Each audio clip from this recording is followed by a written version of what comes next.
Gold trusted gold buyers మీరు తాకట్టు పెట్టిన బంగారాన్ని విడిపించి ఈ రోజు ఉన్న మార్కెట్ ధరకు కొనబడను. Hello guys, welcome to IG media.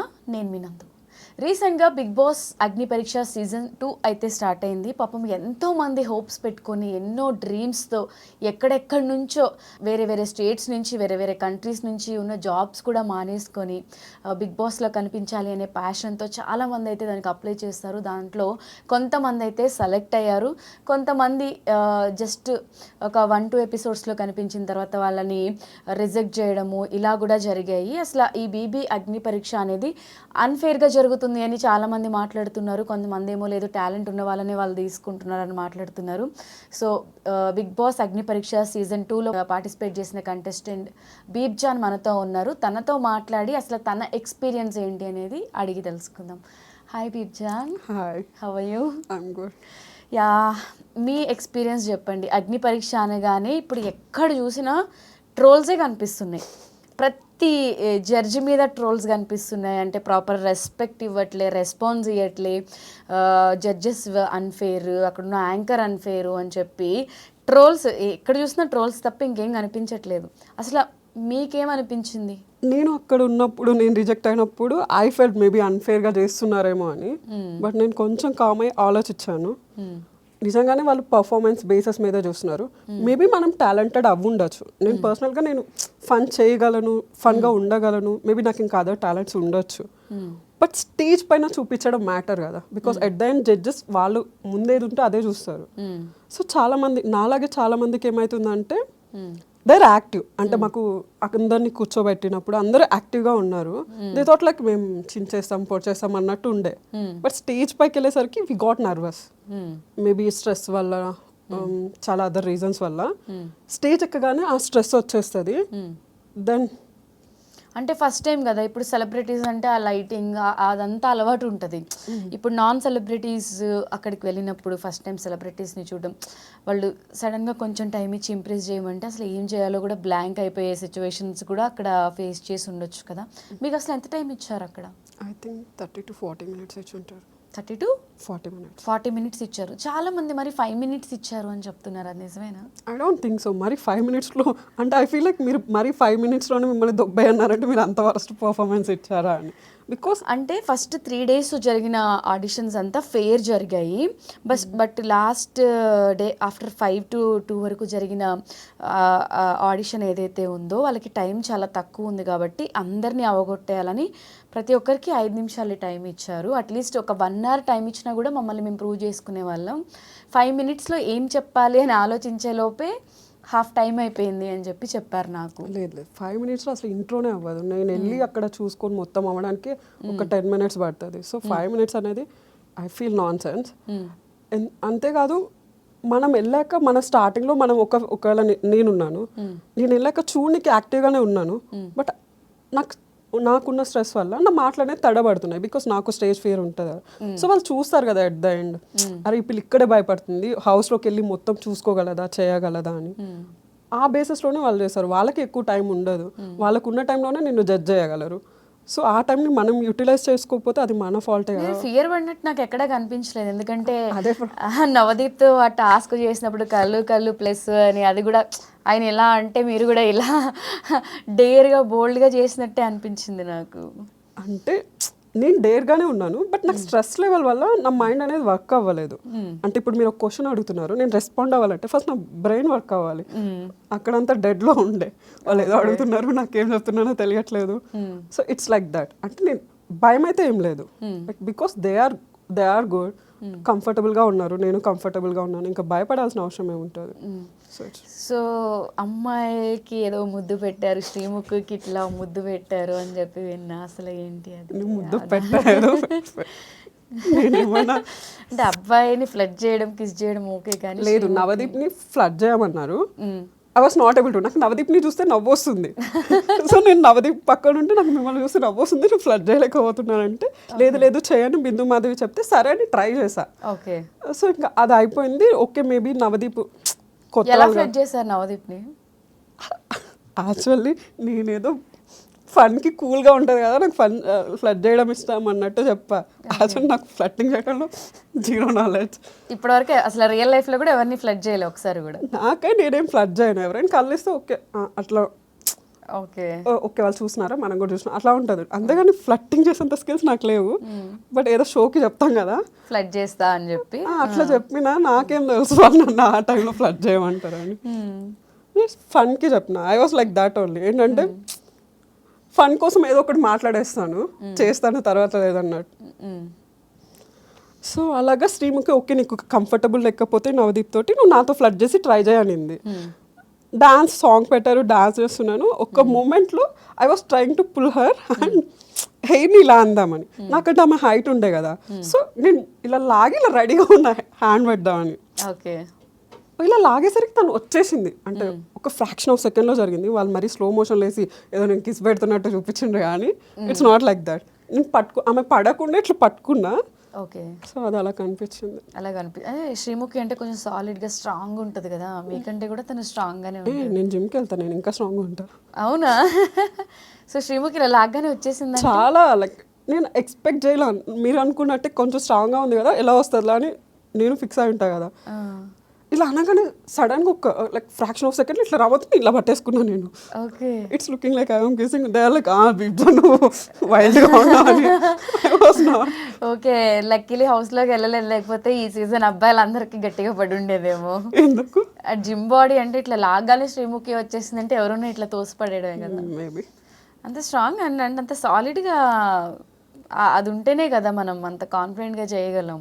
But no use కదా. లైక్ ఐ టోల్డ్ దెమ్ నేను జిమ్కి వెళ్తాను, ఏదైనా టాస్క్ ఇచ్చి ఉంటే బాగుండే, దాని రిలేటెడ్ ఇవ్వలేదు.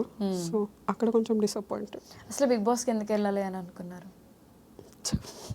అఫ్కోర్స్ అందరిలాగా ఫేమ్ కోసం, మనీ కోసం. మనీ వస్తే ఈజీగా ట్రావెల్ చేయొచ్చు అలా. Only for fame, interest. చూస్తుంటారా బిగ్ బాస్ రెగ్యులర్గా? ఒకప్పుడు చూస్తుండే, ఈ మధ్య చూడట్లా. మొత్తం క్రింజ్ ఉంటుంది. క్రింజ్ ఉంటుందని. సో క్రింజ్ ఉంటుందని తెలిసి కూడా మళ్ళీ వెళ్ళాలని అనుకున్నారుగా? నేనున్నాను కదా, అబ్బా నేను వెళ్ళి నేను చూపించుకోవచ్చు కదా.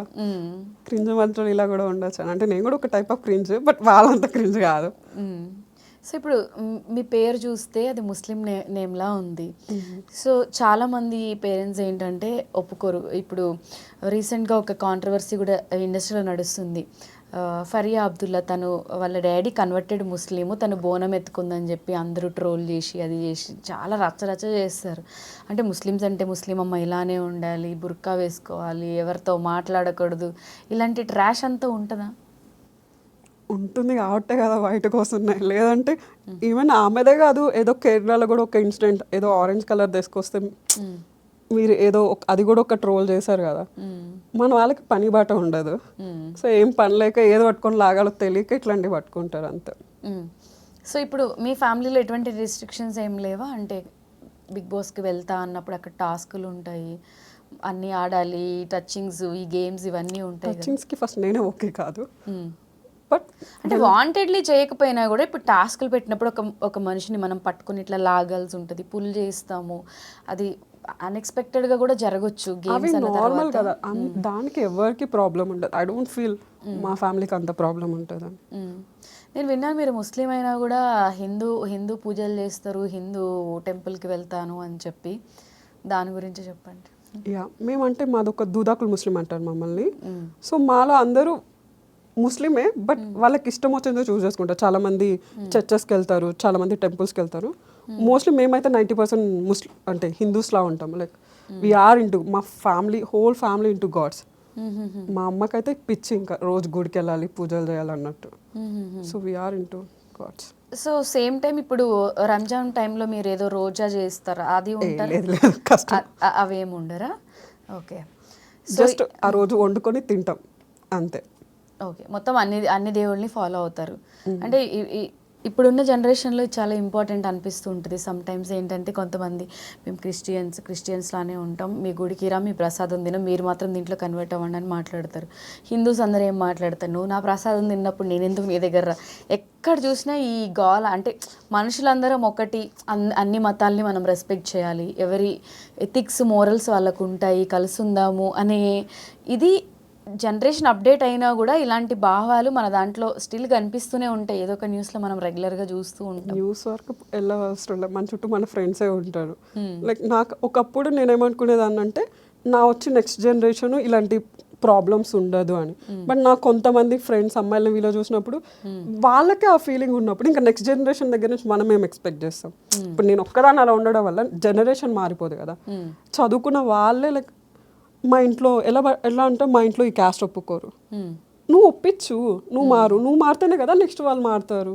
They are like that. అంటే గెట్ ఫ్రస్ట్రేషన్. అంటే మీరు ఇంత చదువుకొని కూడా ఎందుకు క్యాస్ట్ సిస్టమ్ నీకు ఒక పేరు ఉంది, నాకు ఒక పేరు ఉంది, అది ఎందుకు? ఐడెంటిఫికేషన్ కోసం. అంటే నువ్వు సపరేట్ అని చూపించుకోవడానికి. క్యాస్ట్ కూడా అంతే, ఒక గ్రూప్ ఆఫ్ పీపుల్ని ఓకే వీళ్ళు ఇది అని చెప్పడానికి మాత్రమే, అంతేగాని at the end we are humans కదా. అదంతా మర్చిపోయి క్యాస్ట్ మీద పడి చచ్చిపోతుంటారు, ఎందుకు నాకు అర్థం కాదు. మీ క్వాలిఫికేషన్ ఏంటి? నాదా ఎంసీఏ. జాబ్ చేస్తారు ఇంతకుముందు? Use to work in IT. ఇప్పుడు మరి బిగ్ బాస్ కోసం వచ్చిన వాళ్ళలో చాలామంది కంటెస్టెంట్స్ వేరే కంట్రీస్ నుంచి జాబ్ మానేసుకొని ఇక్కడికి వచ్చారు, వేరే స్టేట్స్ నుంచి జాబ్ మానేసుకొని వచ్చారు అని చెప్పి నేను చాలా విన్నాను. సో అలా మీరు కూడా బిగ్ బాస్ కోసమైనా జాబ్ని పక్కన పెట్టింది? అంటే ఒక జాబ్ వదిలేశాను, దాని తర్వాత ఐ టుక్ టైం. అంటే ఇది ఉంది కదా, ఒకసారి ఇది చూసి తర్వాత నెక్స్ట్ ట్రై చేద్దాం, అవ్వకపోతే అని ఆగాను అంతే. బిగ్ బాస్ కోసం ఏం వదిలేసుకోలేదు. అలా వదిలేసిన వాళ్ళు ఉన్నారంట, నిజమేనా? కొంతమంది కంటెస్టెంట్స్, కొంతమంది ఇంకా అంటే చెప్పలేము, ఉండొచ్చు, but I'm not sure. Okay. మీకు ఏమనిపించింది అంటే ఎన్నో హోప్స్ పెట్టుకుని ఇక్కడ వరకు వచ్చారు, మీరు హైదరాబాద్ లోకల్ కూడా కాదు, అసలు మీ ప్రాసెస్ ఎన్ని డేస్ ఉన్నారు, ఎలా జరిగింది? అండ్ హోప్స్ సెలెక్ట్ అవుతాననే హోప్తోనే ఆబ్వియస్లీ వచ్చి ఉంటారు. ఇప్పుడు రిజెక్ట్ అయిన తర్వాత ఏమనిపిస్తుంది? ఏమనిపించలే. ఐ ఫెల్ట్ లైక్ ఇది ఒక ఎక్స్పీరియన్స్. నాకు మంచి ఫ్రెండ్ దొరికారు, అంటే నాలో ఈ ప్రాబ్లం ఉంది, I need to work on అని తెలిసింది నాకు. ఫస్ట్ టైం స్టేజ్ కదా, so I fell few things I realise. అంటే అంతకుముందు కొంచెం ఓవర్ కాన్ఫిడెన్స్, నేను ఇలా ఉంటా కదా స్టేజ్ పైన వెళ్ళాక ఇచ్చి పడేద్దాం అన్నట్టు. ఒక్కసారి వెళ్ళాక నీకు ఎక్స్పీరియన్స్ అవుతుంది, లేదు ఇలా ఉండాలి, you need to control your excitement అని, ఇలా ఫ్యూ థింగ్స్ ఉంటాయి. సో అవి నేను వర్క్ చేయాలని నాకు అర్థమైంది. సో దట్ ఏం చేయాలి ఏం చేయకూడదు తెలిసింది. అంటే ఇంట్లో పేరెంట్స్ రియాక్షన్ ఎలా ఉంది అంటే ఇది రిజెక్షన్ చెప్పిన తర్వాత? వాళ్ళ రిజెక్షన్ గురించి ప్రాబ్లంలా ఫీల్ అవ్వలేదు. రిజెక్షన్ని నేను నా ఎక్స్ గురించి మెన్షన్ చేసా. సో ఓకే ఈ పిల్ల రిలేషన్లో ఉంది అని తెలిసిందా వాళ్ళకి? ఓకే, సో దానివల్ల వాళ్ళు అలా ఎలా పబ్లిక్ ముందు చెప్పేసావు అని. ఓకే. అమ్మ వాళ్ళకి తెలియదా ఇప్పటి వరకు? అమ్మకి తెలుసు, మిగతా వాళ్ళకి, అన్నకి నాన్నకి తెలియదు. మమ్మీస్ ఏంటంటే అన్ని ప్రొటెక్ట్ చేసుకుని లోపల పెట్టుకుంటారు. షీఈస్ యాక్చువల్లీ నేను ఒక ట్రోమాలో ఉన్నప్పుడు మా అమ్మ వాళ్ళే యాక్చువల్లీ నేను ఇంత కూల్గా ఇలా ఉన్నాను. ఆర్ఎస్ నేను లేదంటే ఒక మెంటల్ హాస్పిటల్లో పేషెంట్లో ఉండేదాన్నేమో. అయ్యో. సో రిజెక్షన్స్, బ్రేకప్స్ ఇవి కూడా అడుగుతారా స్టేజ్ పైన? చాలా మంది పర్సనల్ క్వశ్చన్స్ అడిగారు, మరీ డీప్ క్వశ్చన్స్ అడిగారు అని అన్నారు కదా, అలా మీకేమైనా అడిగారా? అట్ ద ఎండ్ బుక్లెట్లో మనం ఏం రాస్తామో అదే అడుగుతారు వాళ్ళు. కొంచెం ఏమైనా మసాలా కావాలంటే యాడ్ చేసుకుంటారు తప్ప అంతకు మించి ఎక్కువ ఏం అడగరు. నువ్వు రాసుంటే అడగచ్చు. నాదేంటంటే నీ బెస్ట్ డే వర్స్ట్ డే అని రాయమన్నారు. సో నేను నా బెస్ట్ డే అనేది నా బ్రేకప్ అయిన డే అని రాసా. సో అది ఎందుకు అని అడిగారు. ఐ సెడ్ లైక్ దానివల్ల నేను చాలా నేర్చుకున్నాను బ్రేకప్ తర్వాత అని చెప్పా. సో అలాంటి క్వశ్చన్స్ ఏమైనా ఉంటే అడుగుతారు అంతే. మేబీ ఆ సీన్ని బెస్ట్ అని చెప్పినందుకు ఎందుకు బెస్ట్? మేబీ టాక్సిక్ నుంచి బయటకు వచ్చాయి కాబట్టి బెస్ట్ అనే ఫీల్తో రాసారా? లేదు, actually he so good. Toxic అయితే కాదు, బట్ కుదరలేదు.